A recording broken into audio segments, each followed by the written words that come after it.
The ASICS Gel-Kayano 33 and the GT-2000 version 14 are two of the most popular stability shoes on the market, but there's at least 5 key differences between them. I'm going to break them down for you, whether you use them for walking, running, or you just want to know how they'll influence medical conditions. So first of all, let's look at what's underneath the Kayano. We've got 39mm of cushion in the rear foot, 31 in the forefoot, giving you an 8mm drop.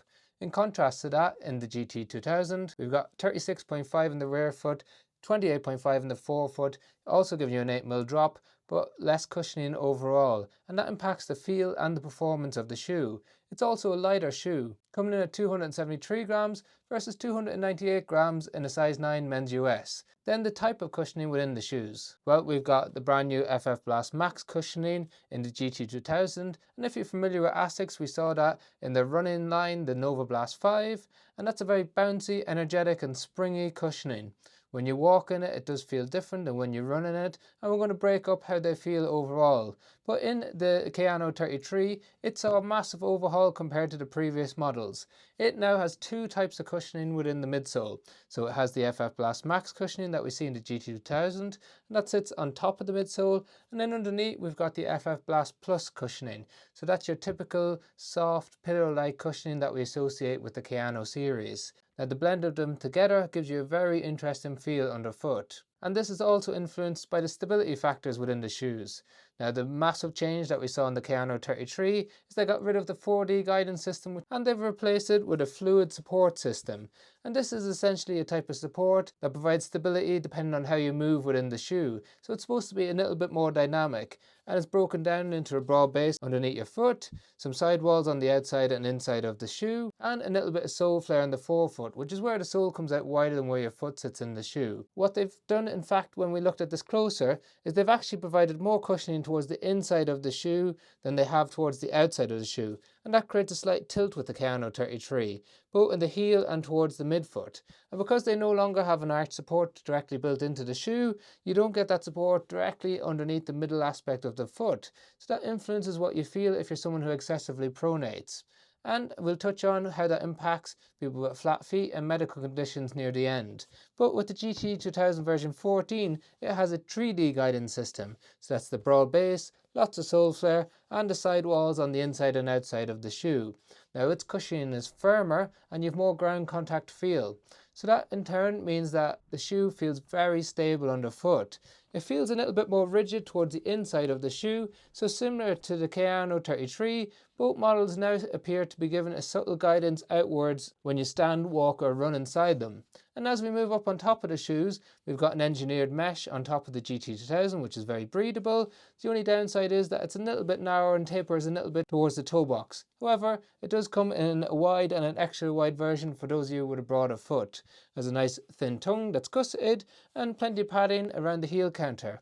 In contrast to that, we've got a plusher upper, so not as ideal for warmer climates in the Kayano 33. We've got a wider toe box than what we have in the GT-2000, and a little bit more volume as well. So those of you with a larger foot, you'll enjoy that. Or if you find that your foot rubs off the top of the shoe, better fit within the 33. It also comes in a wide and extra wide version. In contrast, it's got the thin tongue, but it's got a lot more padding around the heel counter compared to what we see in the GT-2000. So let's talk about the all-important performance, stability and running in these shoes. Well, first of all, when it comes to walking, they feel very different underfoot. The GT-2000 version 14 feels quite firm underfoot. You feel that resistance relatively soon when you put pressure to it, but still has plenty of cushioning to give you support for long days on your feet, whether you're walking or standing. Now, the support system does tilt your foot outward a little bit, but not excessively, so it's just something to be aware of, especially if you're standing for long periods of time. The less cushioning underneath your foot compared to the Kayano means that you've got a better ground contact feel overall. So this is what we classify as a moderate stability shoe for standing and for walking. With the Kayano series, it's always been a moderate to maximum stability shoe, but it sits somewhere in the middle with the latest series. The main caveat with this shoe is it's plusher cushioning than the GT-2000, so it's a little bit softer underfoot. You no longer have arch support in there, and it tilts your foot outward a lot more than what we get in the GT-2000.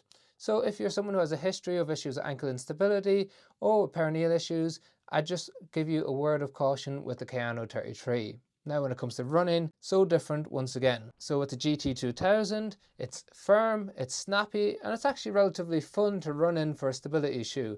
It's probably one of the fastest stability shoes on the market right now. In return for getting that firmer feel on the foot, you don't get as much protection as some other shoes on the market.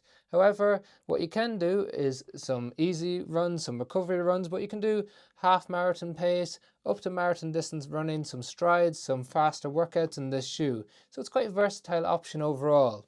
With Kayano 33, it's very different. Yes, it's a bit of a cruiser of a shoe, easy runs, recovery runs. You can do those longer miles in them if you want to use it as a daily running shoe. But you definitely won't be able to pick up the pace in this. It was not for those faster, snappier workouts despite being a max cushion, max stability shoe. Now when it comes to different medical conditions and feel underfoot, I think some people who found that the arch support in the Kayano 32 pressed up into the arch and was uncomfortable will actually enjoy the Kayano 33.